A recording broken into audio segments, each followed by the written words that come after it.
अशोक भाई, आप तशरीफ़ लाए, आपका बेपनाह शुक्रिया। नमस्कार। आदरणीय मौलाना साहब, आदरणीय युवा सांसद और युवा नेता चिराग पासवान साहब और मंच पर विराजमान बुद्धिजन, प्यारे साथियों, सबसे पहले तो आपको बिहार दिवस की हार्दिक शुभकामनाएं। मैं पिछले 25 सालों से बिहार के विद्यार्थियों के बीच रहता हूं और लगभग हमारी यूनिवर्सिटी मेवाड़ यूनिवर्सिटी से अब तक 3000 बिहारी विद्यार्थी पढ़कर जा चुके और सारे डिस्ट्रिक्ट, लगभग सारे डिस्ट्रिक्ट ही क्या कहूँ, सभी तहसीलों से बच्चे पढ़ के गए और मैंने उन सबको बहुत बारीकी से देखा और ये पाया कि बिहार का विद्यार्थी में बहुत क्षमताएं हैं। वो बहुत ही मेहनती है, महत्वाकांक्षी है और सीमित संसाधनों के होते हुए भी बहुत कुछ करने की आकांक्षा रखता है। ये मैंने खुद प्रत्यक्ष देखा। मौलाना साहब ने वो किस्सा थोड़ा सा बता दिया झलक के रूप में। 1 मिनट लगेगा, मैं पूरा बता देता हूँ उसको। बिहार में एक डिस्ट्रिक्ट है किशनगंज और 250 बच्चा वहाँ का, बिल्कुल गरीब घर से, जब रेलवे स्टेशन पर आया, हमारा मैनेजर उनको लेकर आ रहा था यूनिवर्सिटी के लिए, तो उसमें से 70-80 बच्चे ऐसे थे जिनके बैग नहीं थे, अटैची भी नहीं थी, थैला भी नहीं था, जिन्होंने पोटलियों में अपने कपड़े बांधे हुए थे और पैरों में जूते नहीं थे। मैनेजर ने कहा कि सर, ये बच्चे यूनिवर्सिटी के गेट में घुसेंगे, आपने जो मुझे पैसे दिए उससे ये टिकट विकेट का इंतजाम तो हो गया, लेकिन कुछ पैसे बचे हैं, आप कहें तो मैं इनको चप्पल दिला दूं। मैंने कहा तेरे पास कितने पैसे हैं? कि इतने हैं। मैंने कहा मैं 10,000 और डालता हूं, अभी ट्रेन का टाइम 3-4 घंटे बाकी है, तू बाजार ले जा, इन सबको चप्पल दिला के ला। कम से कम यूनिवर्सिटी के गेट में घुसेंगे तो जूते तो मैं यहाँ पहना दूंगा उनको, यूनिफॉर्म भी पहना दूंगा, लेकिन चप्पल से तो आए।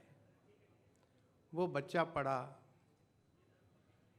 3 साल पढ़ा, कोई 4 साल पढ़ा, जैसा जैसा कोर्स था सब नौकरी लगे। फ्री ऑफ कॉस्ट पढ़ा, उनका रहना, खाना, वर्दी, किताबें, ट्यूशन फीस। सरकार ने वादा किया था कि हम देंगे, लेकिन उन्होंने कुछ नहीं दिया, कुछ भी नहीं दिया। मैंने कहा ये बच्चे कहाँ जाएंगे, ये तो बहुत गरीब घरों से हैं, इनको पढ़ाओ। मैनेजमेंट ने कहा कि इतना खर्चा, मैंने कहा सब ऊपर वाला देगा, तुम चिंता मत करो, इनको पढ़ाओ। मैं एक जो खास बात जो आपको बताना चाहता हूँ, वो इसलिए नहीं बताना चाहता हूँ कि वो गरीब बच्चे, उन बच्चों का वजूद देखो, उन बच्चों के मन की हिम्मत देखो। वो बच्चे पढ़े, पढ़ने के बाद नौकरी लगे और नौकरी लगकर अब आकर पैसा जमा करा रहे हैं अपनी फीस का कि सर आपने हमको फ्री पढ़ाया।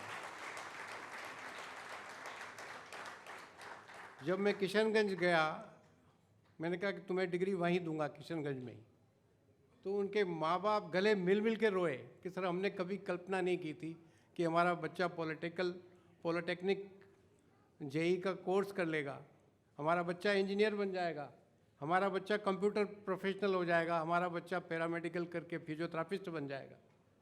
ये बच्चे इतनी मेहनत करने वाले बच्चे हैं। मैं बस 1 मिनट और लूँगा आपका, फिर उसके बाद अपना स्थान ग्रहण करूँगा, आप सब जल्दी में हैं। आपने बिहार की बात करी, नौजवान पीढ़ी मेरे सामने बैठी है, हमारे नेता भी युवा नौजवान हैं।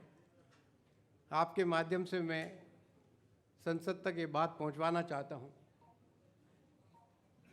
मान्यवर, इस देश की आबादी 150 करोड़ के आसपास पहुंच गई।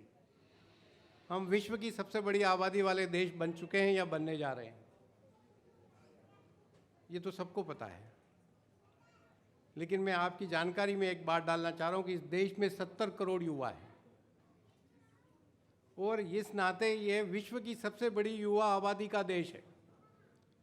और यह भी जानकारी में डालना चाहता हूं कि अगले 25 वर्षों तक ये स्टैटिस्टिक्स बराबर बनी रहनी है कि हम विश्व के सबसे बड़े युवा आबादी के देश रहेंगे। आज 70 करोड़ है, कल 80 करोड़ होंगे, परसों 90 करोड़ होंगे। जिस देश में 70 करोड़ युवा हो, और हम अपनी देश को भारत माता कहते हैं, तो जिस माँ के 70 करोड़ युवा बेटे बेटियां हों, वो विश्व में क्या नहीं कर सकता? वो विश्व के सारे रिकॉर्ड तोड़ सकता है, वो विश्व की सबसे बड़ी अर्थव्यवस्था बन सकता है, वो विश्व का सबसे बड़ा देश बन सकता है, वो विश्व गुरु बन सकता है। सिर्फ और सिर्फ इन युवा नौजवानों को ठीक से पढ़ाना है, ठीक से प्रशिक्षित करना है, इनमें राष्ट्रभक्ति का भाव भरना है, इनको समाज के प्रति संवेदनशील बनाना है और किसी काम धंधे के साथ लगा देना है। मान्यवर, सिर्फ इतना करने की आवश्यकता है, बाकी आपकी सरकार को और कुछ करने की आवश्यकता नहीं है। ये युवा ही इतना कुछ कर देंगे कि आप देखते रह जाएंगे।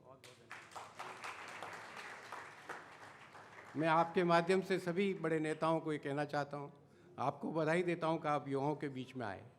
सभी नेताओं से मेरी गुजारिश है, सभी अधिकारियों से मेरी गुजारिश है कि भविष्य इन लोगों ने बनाना है, इस देश को विश्वगुरु इन लोगों ने बनाना है। आप इनके बीच में जाइए, इनकी थोड़ी चिंता करिए, थोड़ा इनको प्रोत्साहित करिए, देखिए क्या होता है, ये देश कहाँ पहुँचता है, ये विश्व में अपना डंका बजाएगा। बहुत बहुत धन्यवाद। जय हिंद, जय भारत।